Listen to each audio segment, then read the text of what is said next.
অনেক মেয়েরা মনে করে ভাই আমার অনেক গার্লফ্রেন্ড, তাই এখনো সিঙ্গেল। ধানমন্ডি রবীন্দ্র সরোবর আসলাম, এখানে চাটা ভালো লাগে। আসলে এখানে এসে দেখি সব কাপলদের ছড়াছড়ি, তাদের মাঝে আমি একমাত্র ব্যক্তি যে ব্যাচেলার, সিঙ্গেল। এটা জানার পর তো অনেকেই হয়তো আবার খোঁজ নিতে চাইবে যে ছেলেটাকে দেখতে শুনতে ভালো কিন্তু সিঙ্গেল। আচ্ছা, যাই হোক, আমার নাম মাসুদ আলিফ। সমস্যা নাই, সিঙ্গেল থাকাই ভালো। আসলে যাচ্ছে ভাই, কপালে থাকতে হবে তো।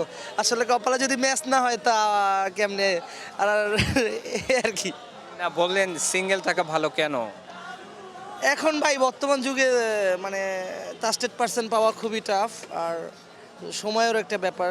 তো পড়াশোনা, আবার ছোটোখাটো একটা জব করি, তো এগুলো মিলে আর কি গার্লফ্রেন্ড খোঁজা হওয়ার সময় পাই নাই। তো এমনি আজকে এখন অফডে ঘুরতে আসলাম, এদিকটা ভালো লাগে, লেকের পার। আরও তো অনেকে আছে জবও করে পড়াশোনাও করে তারপরেও তো গার্লফ্রেন্ড। আমার ভাই আমি অফার পাই নাই এখন পর্যন্ত, ভালো কোনো অফার পাই নাই, তাই এখনো সিঙ্গেল। গান টান এখানে তো দেখেন, এখানে আসলে রবীন্দ্র সরোবরে একটা জিনিস মজার ব্যাপার হচ্ছে, এখানে কিছু ব্যাচেলার ভাই ব্রাদার গান টান করে, এগুলোর আওয়াজটা ভালো। আমার আবার একটু গ্যাদারিং প্লেস লাইক, মানে ভালো লাগে। ধরেন গুলশান 2 যে রংপুরে চায়ের আড্ডা, ঢাকা টিএসির আড্ডা, রবীন্দ্র সরোবর, এই জায়গাগুলো খুব ভালো লাগে। কিন্তু মাঝে মধ্যে এখানে এসে দেখি ফুলের দোকানে অনেক সুন্দর সুন্দর ফুল, কিন্তু দিব মানুষ পাচ্ছি না। তো ফুলগুলো ভালো লাগে, ফুল দেখতে ভালো লাগে। এখন সামনে পয়লা বৈশাখ আসতেছে, ইলিশ পান্তা ভাত খাওয়ার সময়, এখন আপনাদেরকে নিয়ে খেতে হবে আর কি। স্পেশাল কাউকে পাচ্ছেন না, আমাদের নিয়ে খেতে হবে। হ্যাঁ ভাই, সত্যি অনেক মেয়েরা মনে করে ভাই আমার অনেক গার্লফ্রেন্ড, এই জন্য আর কি ভাই সিঙ্গেলই আছি আপাতত। এখন ভাই পড়াশোনাতে আছি, এমবিএটা শেষ করি, তো এখন এমবিএ করতেছি। তো এই জন্য আর কি একটু সময় নিচ্ছি আর কি। তো বিয়ে নাকি জন্ম মৃত্যু বিয়ে আল্লাহর হাতে। তো সৃষ্টিকর্তাই জানেন আমার কপালে কি আছে। তো আপনাদের এই RTV বা অন্য সকল দর্শকদের দোয়া আশাবাদী।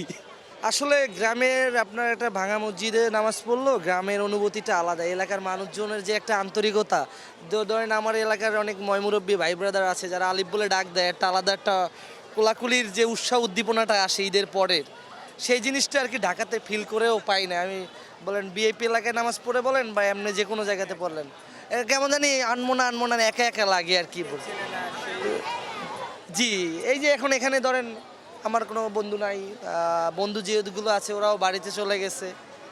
তো এখানে ধরেন এই একা একা একটা চা খেতে গেলেও ধরেন একজন বন্ধু থাকলে একটু আড্ডাটা জমে আর কি। ধরেন কি অবস্থা, খারাপ মোমেন্ট, ভালো সময়টা শেয়ার করা যায়, সেটা আর কি। তো আসলে প্রত্যেকের গ্রামই যার যার অবস্থান থেকে, গ্রাম হচ্ছে সবচেয়ে, বা হোম টাউন যেটাকে বলে, এটা একটা ভালোবাসা আবেগের জায়গা। সেখানে অবশ্যই ঈদ করাটা অনেক ভালো সবার জন্যই। তো আশা আছে, দেখি আগামীতে কি হয়।